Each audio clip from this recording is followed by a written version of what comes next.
पुराने समय की बात है, जब उज्जैनी एक समृद्ध और शक्तिशाली राज्य था। इस राज्य के राजा विक्रमादित्य अपनी वीरता, न्यायप्रियता और बुद्धिमानी के लिए दूर दूर तक प्रसिद्ध थे।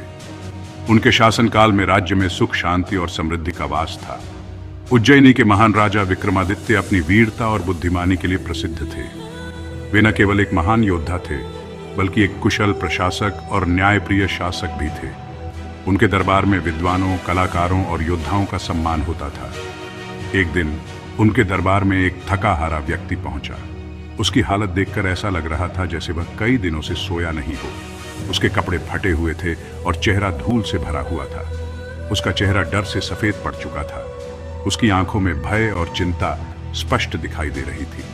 वह कांपते हुए राजा के सामने खड़ा हो गया। उसने कांपती आवाज में कहा, महाराज, हमारे गांव के पास एक पुराना महल है। वह महल भूतिया है। जो भी वहां रात बिताने गया वह वापस नहीं लौटा। उसकी आवाज में डर और निराशा साफ झलक रही थी। रात के समय महल से अजीब अजीब आवाजें आती हैं, जैसे कोई मदद के लिए पुकार रहा हो। पूरा गांव डर के साए में जी रहा है। लोग रात को सो नहीं पाते और दिन में भी महल के पास जाने से डरते हैं। गांव के लोग इतने भयभीत हैं कि उन्होंने महल के पास जाना ही छोड़ दिया है।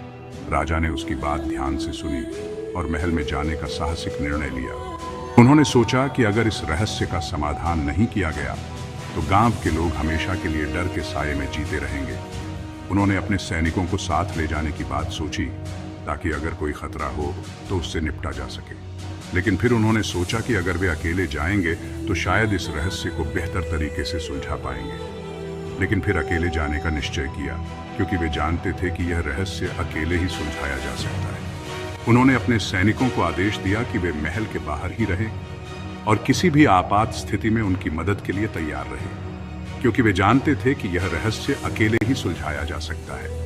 राजा विक्रमादित्य ने अपने साहस और बुद्धिमानी के बल पर महल के रहस्य को सुलझाने का निश्चय किया। वे महल की ओर बढ़े। उनके मन में कई सवाल थे, लेकिन उनका हृदय दृढ़ था। वे जानते थे कि सच्चाई का सामना करने के लिए उन्हें अपने डर पर काबू पाना होगा। अगली रात चांदनी में नहाए उस पुराने महल की ओर राजा अकेले बढ़े। महल दूर से ही खंडहर जैसा लग रहा था। दरवाजे पर जंग लगे लोहे की चेनें लटक रही थी, जो हल्की हवा में डरावनी आवाज कर रही थी। महल के अंदर दाखिल होते ही उन्हें घुटन महसूस हुई।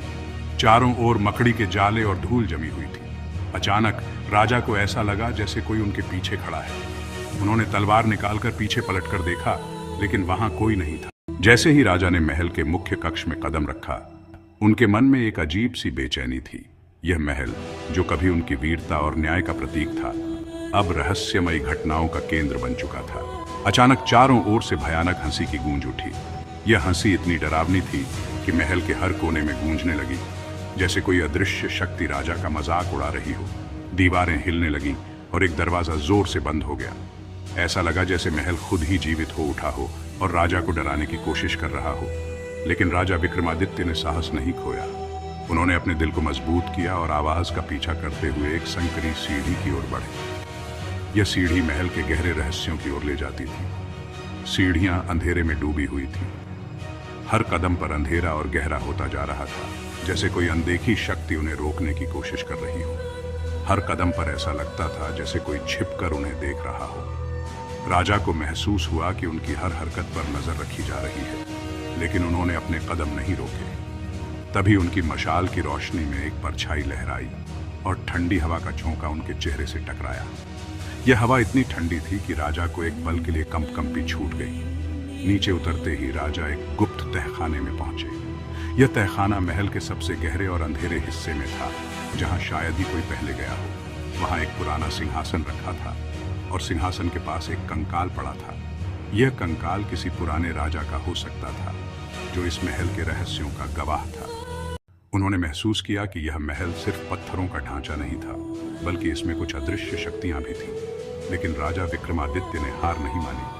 उन्होंने अपनी तलवार को मजबूती से पकड़ा और आवाज की दिशा में बढ़ने लगे। उनके मन में एक ही विचार था, इस रहस्य को सुलझाना और महल को इन अजीब घटनाओं से मुक्त करना। जैसे जैसे वे आगे बढ़ते गए, महल के गलियारों में और भी अजीब घटनाएं होने लगीं। दीवारों पर अजीब आकृतियां उभरने लगीं और हवा में अजीब सी फुसफुसाहटें सुनाई देने लगीं। लेकिन राजा ने अपने कदम नहीं रोके।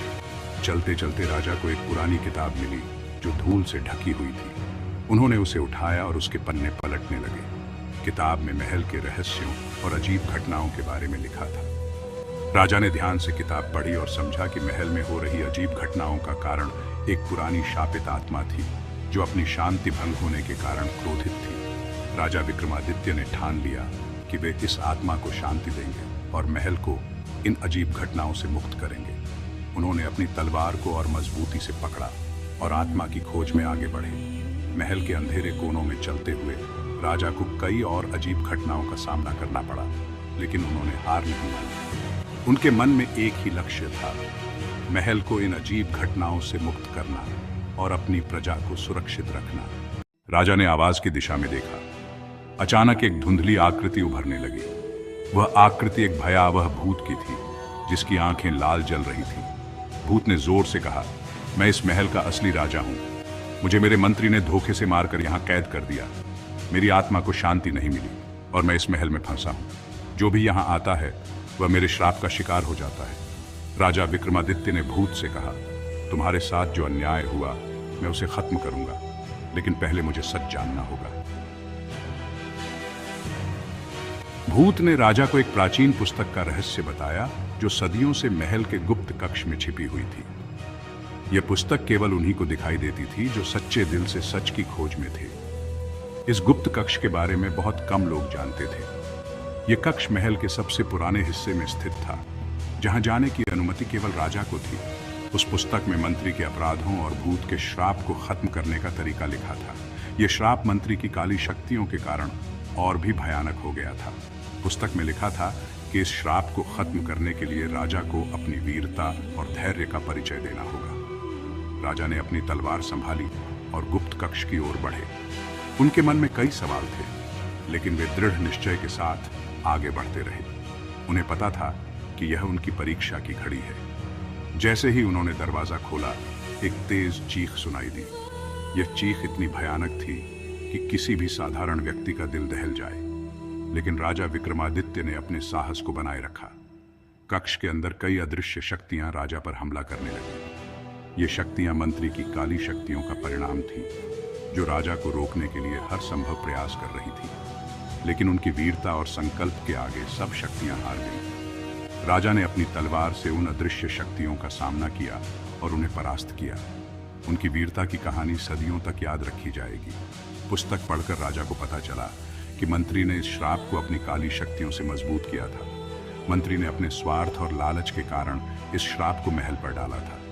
राजा ने तुरंत उस मंत्री को पकड़वाया और उसे दंडित किया। मंत्री को उसकी काली करतूतों के लिए कड़ी सजा दी गई। राजा विक्रमादित्य ने महल को श्राप से मुक्त कर दिया और सत्य की विजय हुई। इस घटना के बाद महल में फिर से शांति और समृद्धि लौट आई। जैसे ही मंत्री का अंत हुआ, भूत ने राजा को धन्यवाद दिया। उसकी आत्मा महल से मुक्त हो गई और अंधेरा छंट गया। महल अब फिर से उजाले से भर गया। इस घटना ने राजा विक्रमादित्य की बहादुरी और बुद्धिमानी को अमर कर दिया।